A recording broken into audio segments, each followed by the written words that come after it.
move this. So just like every other thing, in shoemaking, you start with the last. So there's a saying in shoemaking that the last comes first. So this last comes first. Of course, we will take a reading of the last length.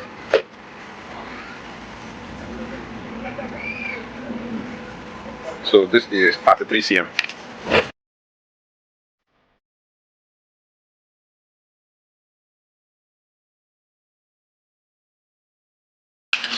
So last length is equal to 33 cm, right? What's the next thing we're supposed to do? What? The balls? Okay, we can do that, but first of all, let's do the center line. So to do the center line, I pick up masking tape and draw a straight line on that masking tape. Then if I face last myself like this and just eyeball the center. You don't have to overthink this. Just generally align it to what you view the center to be. I think this can actually be here and that there and that there.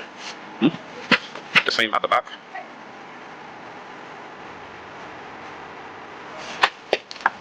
So we said last length is what? 33 here. Give me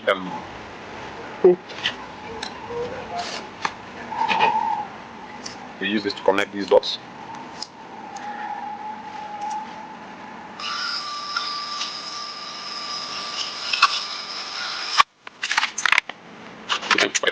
Okay, back side. So we have the center line here, and we have that center line at the back. Next thing is the balls, like you said, right? So if we keep this here,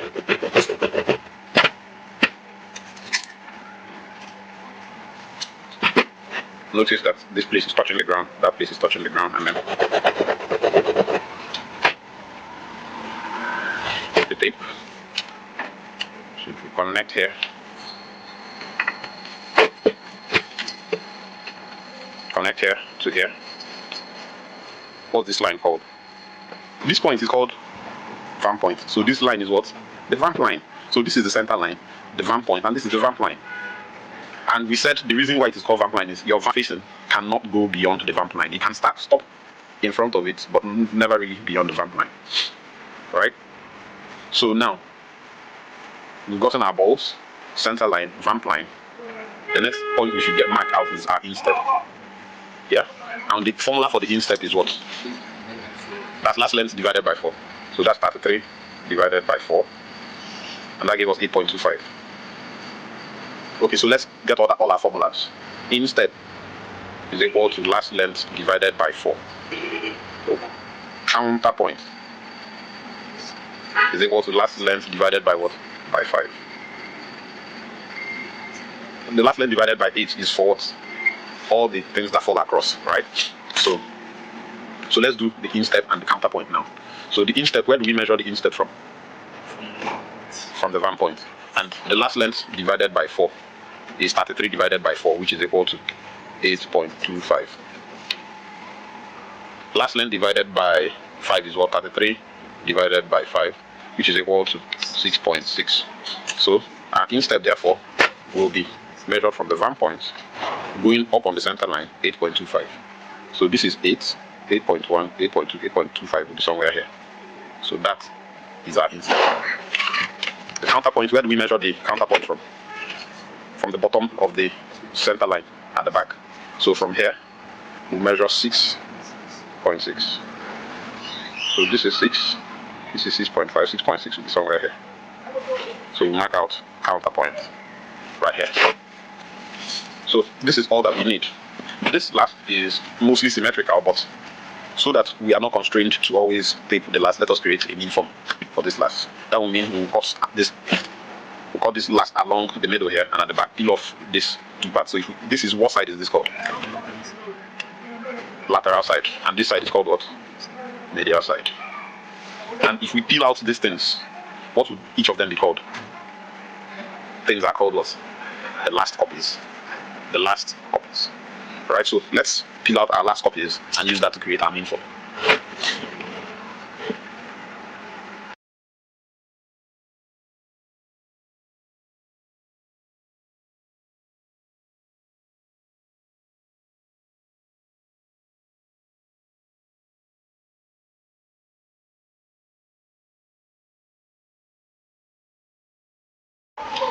Okay, so this is the lateral side and this is the medial side. First thing we do is on the medial side, cut a notch at the ball. Cut a notch at this tip. What's this point? The vamp point. Be talking louder. What's this point? Instead. And what is this point? The counter point. So this is the medial side. Give me that. So outline. We'll outline our medial side onto a plain sheet of paper.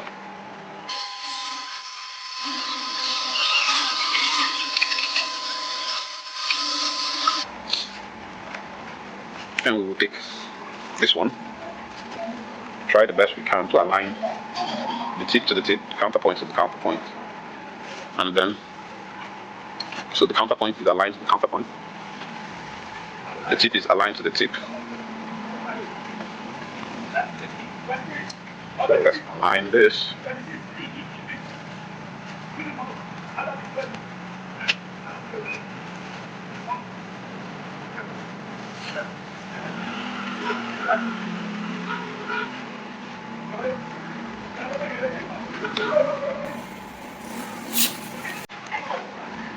So it's basically almost asymmetrical as what.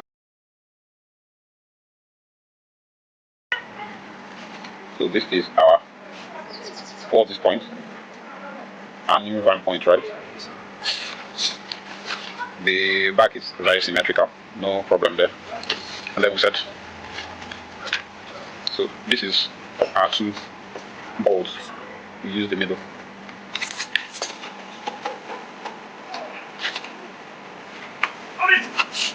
This is our tip.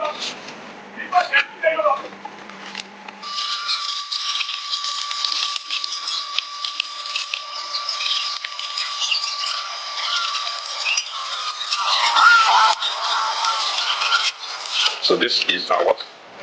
We form. Where's the last? So it is the C22151 last. Size 44, last length of 33 cm. Next thing we're going to calculate is the heel height. So we put this and measure the distance it leaves off of the ground. 3.5. So let's say the distance, heel height, is equal to 3.5 cm. So this is our main form. We'll now use this for our design. Take this out. Give me the cardboard. So this is the boots that I've been commissioned to make. It's basically a Chelsea boot. The first thing we'll do is to draw a right angle.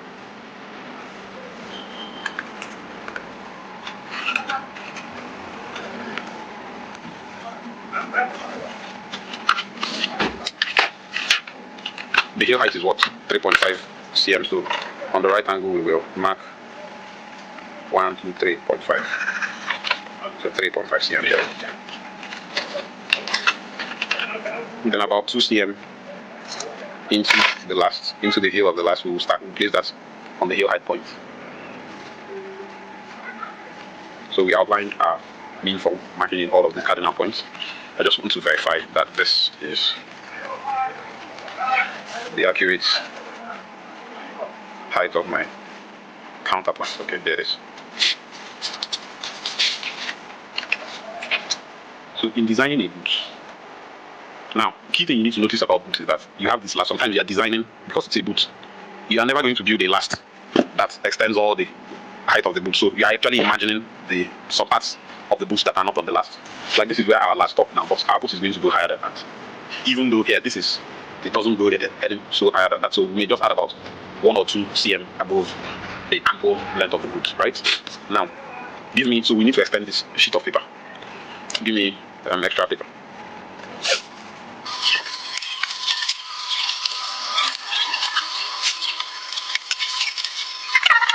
So I was saying that the key difference between a shoe and a boot is that a boot will have parts of the boot that protrude outward from the last. And while on a shoe, you're able to design everything on the last. On the boot, you have to now design things or parts that are not on the last, right? Now, the key parts of the boot that are not on the ladder, the key lines are the front line of the boot, or the shaft line here, and then of course there's also the back line. Okay, let me explain. So the first thing we did is we drew a line from the heel to the ball. Then we drew another line from the instep, which is parallel to this line that goes from the heel to the ball. So this line going from the heel to the ball, this line that you find here is parallel to this, and we drew that line by tracing on this line that goes from the heel to the ball, put a right angle jig right there, and then if we place our ruler from the instep, we're able to draw this line. Now, so the reason why we did that, so we drew this line that went from the instep going forward like this, and then we took a reading, a measurement of from our instep to our heel. It came to about 19.5 centimeters. We divided that distance by 2. That means 19.5 divided by 2 gave us 9.25, right? So we measured line 9.25 on this line. So this is 9.25. Then we drew a right angle from the baseline to start from the feather edge of our boot and going upwards to pass from this mark, where that is half of our short heel. So our short heel is from the heel to the instep, divided by 2. We got 9.25, measured it here and drew a right angle to pass through that point. Yeah, and we said that the height of our boot is going to be measured on this line. And we said since this is our last and we only want the boots to extend by about 2 to 3 centimeters above our last, that means if we mark about 2 to 3 centimeters above this line, we will have the top line mark of our boot. So from here to here is 3 centimeters. So we mark this point. And we said the front line of our boot we will mark from the instep, and we did that by tracing 90 degrees from the baseline to pass through the instep. Right? And then we said that basically just converting the angle that it makes into a curve to join with our center line to give us the front shaft line of our boot. And we said since we've already found the height of our boot to pass through this point, 90 degrees from the front line of our boot to pass through that point give us an idea of what the top line of our boot will be.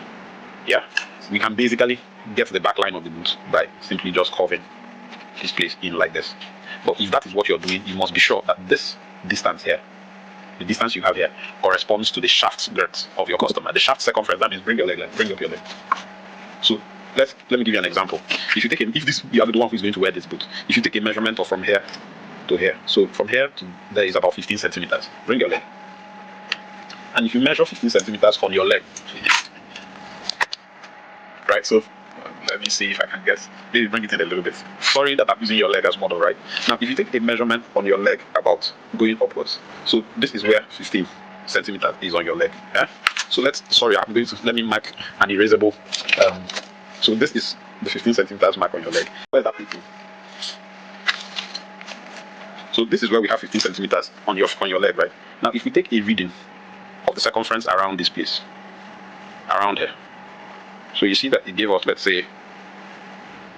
call it 22, let's call it 23. Let's use the higher mark, right? 23 cm. You can move your leg now. So 23 cm is the distance here. But remember that we are designing on only one side of the last, meaning that we need half of the 23 cm, which is about 11.5. 11.5, right? So this distance here, the distance from here to here must be at least 11.5. Otherwise, your leg will not be able to go. Will not be able to fit in here. No, 23 cm. Yeah, 23 cm, yes. So, but you see that here, we already have about 14, 15, and that is okay. So 11.5, so your leg will have enough room. Even I am now beginning to think that this is too wide. Since we got 11.5 on your feet, we can actually, where's the pen? So we can really angle this in, up to here. We can angle that in. So we need not angle that way. So if we angle in, what do we have here? We have 14. So we can even still further angle this one if we wanted to. And we will have, if we did that, we'll have about 13.5, which is fair enough. Yeah. So let's work with something like this.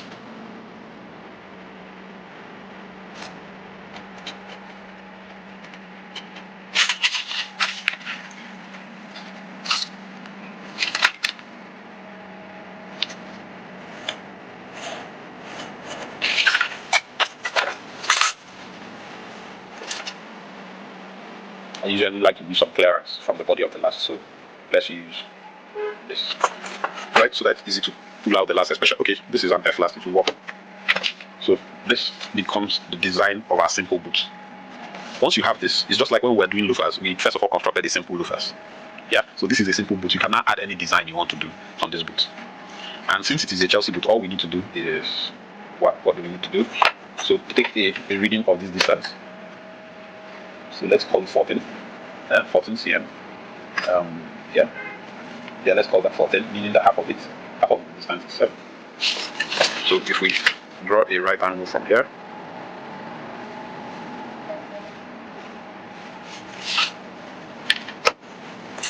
we can now design our elastic, the elastic of the Chelsea boots on this line.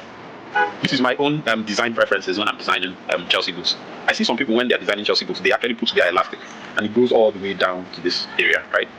I usually, to me, and my own design preferences, that doesn't really suit me. And then also, sometimes you see people who have their elastic go all the way around like this. So there's very little space for the backstay to stay. And remember, your backstay should always at least get towards your counterpoint. So let's say this is our backstay, right? So if our backstay is going to be installed here, I need to accommodate this. I need to give room for this space so that my counter region can actually accommodate my backstay. At least this small type of backstay, this like that, I can actually fix in like so. The key thing, the most intuitive way of going about it is, if this is the backstay you intend to use, you basically just put it here like so. So let's say this is the halfway region. Backstay you intend to use, you put it like this. So your backstay is going to be installed somewhat like this. So you put in this space, but the whole of this space is really going to be for your backstay, and you try to keep your elastic just on this mark. So what do I mean by that? I mean that if this is my front shaft line, so let's say I want my backstay to, the width of my backstay to be 6 cm. So that means it's going to be 3 cm on this side and 3 cm on that side, right? That means I draw a right angle from here.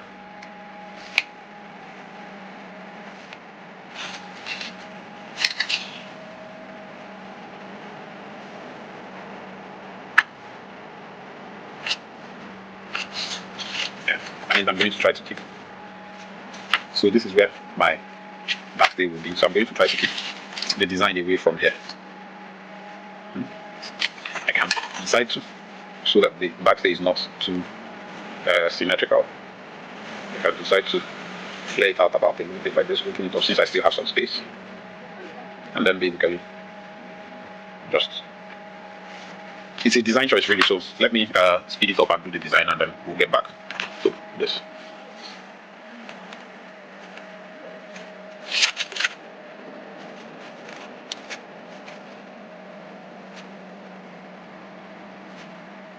So I use this as the, I used to feel sleepy. So this will now be our lining.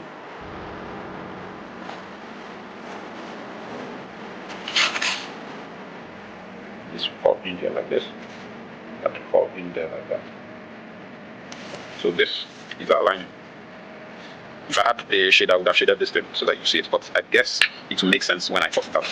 So this, that, very tight. So let's cut this out.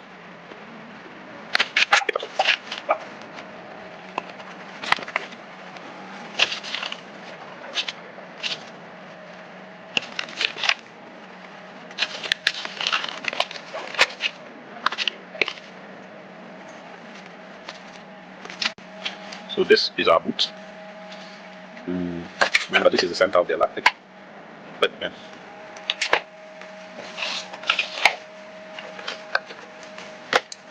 the center of our elastic, so the elastic goes all the way around to that place, which means that if this,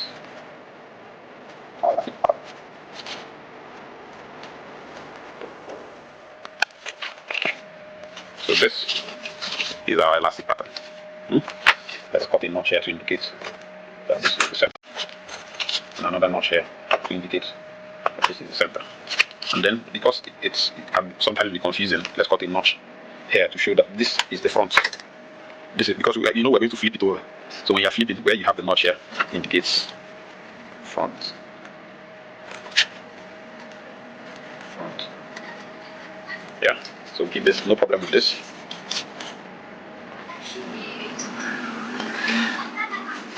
Again, no problem with this. And the way we designed this, where that's backstay. So we have our counter region which accommodates our backstay.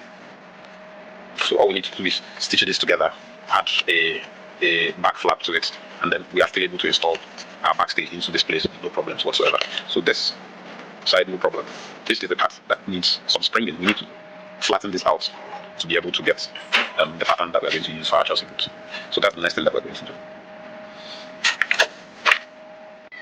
So you see that this has a curve here, but before we can duplicate it, well, we can use this and then stitch in the middle here and then have an accurate pattern. If what we want to do is to make that kind of Chelsea boot where we don't have any stitch in the middle, then we have to duplicate this somehow, some way. There are several ways of putting the pattern in a way whereby you can duplicate it, and one of the ways that I prefer is on this. This is the steepest curve that we have here. So what I do is this whole from here to here is a straight line, so it's easy to duplicate here. So from this point to this point, I also pick what I feel to be where this whole part like this, you see like this, it's almost like a straight line, so I mark here. Then I take from here again, going forward, up until this point is also like a straight line like this, right? So I mark here. Then from these 3 points, I draw a right angle. So this is right angle to here, right? So I draw a right angle from there. So if this is the straight line, if this is the straight line like this, this would be a right angle, right? So it will stop here. So remember, we have this point here and that point here. Do we really need this one? Let's see. No, it goes beyond this point, so it's not really necessary, right? So the first thing I do is I put, so this is a straight line. So I draw all the way until I get to this point. I draw all the way until I get to this point. I use this point as pivot. I pivot until I get to this point. This point here. I draw all the way. I use this point as pivot. I put it down until I get to this point where it is on a straight line like this, right? Then I go until I come to the middle of this. So there's an angle there. If you divide that angle into two, I use that as my next pivot point. And rather than pivot to this any other straight line, I go all the way to the tip of the pattern. Then I cross this and go move up. See this line here, this line there. If you extended this line to come to this point, yeah. So remember that this is the pivot point where we started. So I will go all the way until I get to this point. Until I get to this point, I'll stop when I get here, and I'll use this point as pivot. For there's a void here, I don't need this void. So I use this point as pivot, and I'll clean out that void. So that means I can, until I get to this ball, I'll use this point as pivot. I'll bring this back down.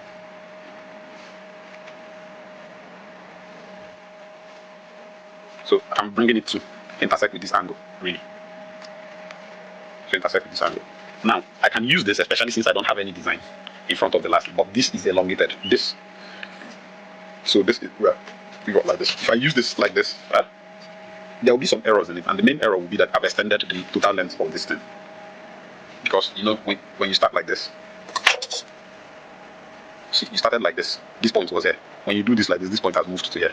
So each time you do it, you elongate it. And remember that we did it about 2 times. That means we extended the length about 2 or 3 cm. Yeah. Now, all of that extra space, I'll be more concerned with that void that we had somewhere like this. Because there's nothing you can do. It's right in the middle of the pattern. So I'll be happier that I don't have a void and everything is okay, but I have extra space in front because I can always put it under the last. But if you imagine that we had designs in front of the last, you see that we are now extending that. Imagine that we had a 2 cap here like this. We'll be extending it forward. So remember, this is where we were. This is how we were when we started. When I stopped to explain what I was explaining, we had the ball here, and then it made that intersection at this angle right here, right? Now, to solve that problem, what I will typically do is, this is our vamp line. In the middle of the vamp line like this, I'll use it as pivot and bring this, and bring my vamp line to where it's supposed to be. So, we can.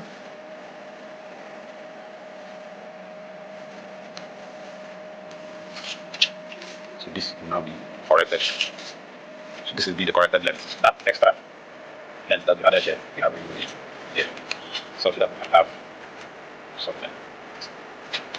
That's our corrected pattern. So this is the pattern that we will now duplicate to get our pattern. So what I want you to do is duplicate this along this line. Leave this one. So duplicate along this line up tracing channels here for me so that I can use it to do experiment to find out whether it's actually so. You understand what I'm saying? You don't. Okay. So finally, these are our patterns.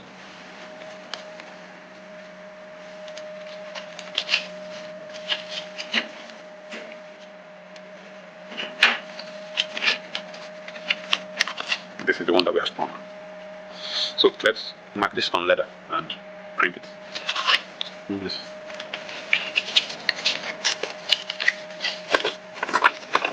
This of course is the instep. Not forgetting that, very important. We need it for crimping. Give me that red leather.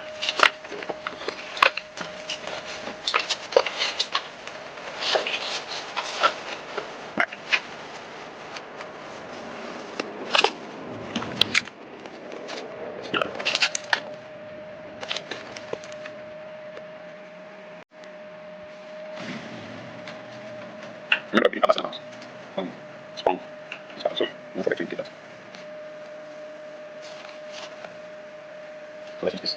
That's not yeah. Then some extra. It's for me. You know what I can do.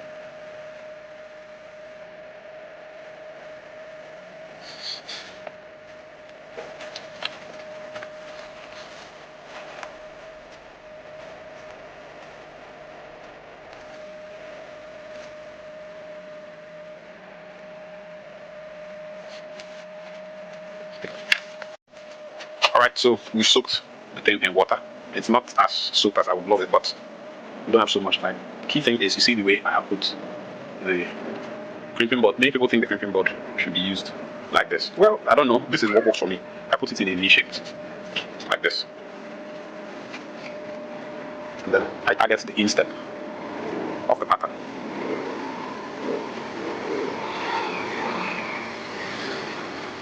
So I get the instep of the pattern in the middle, square in the middle of the board. Then I align this pen properly so that it lies in the middle. So your key worry should be avoiding any elements in the middle. So with that,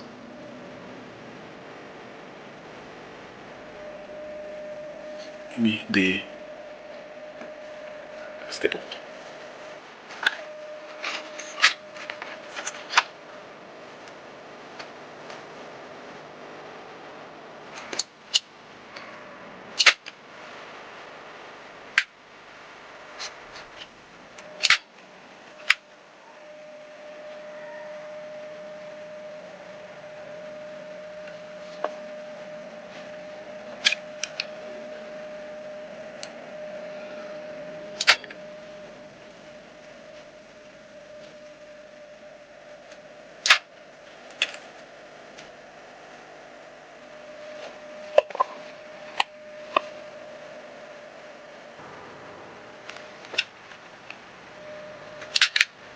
That's enough class.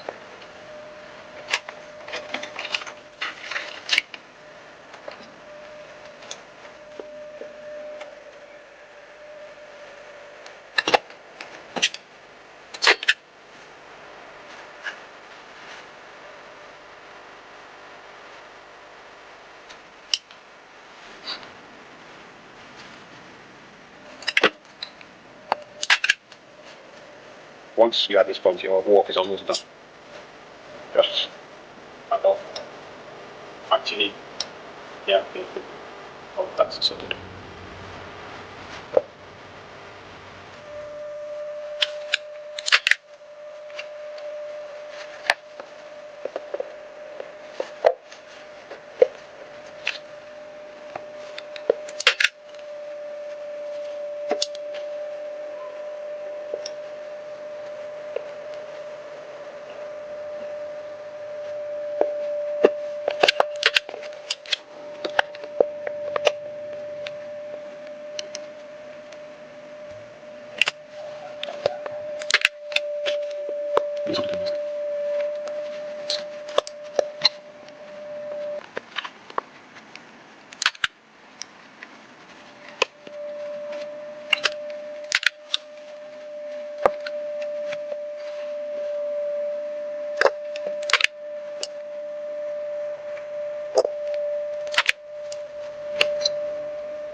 What's that?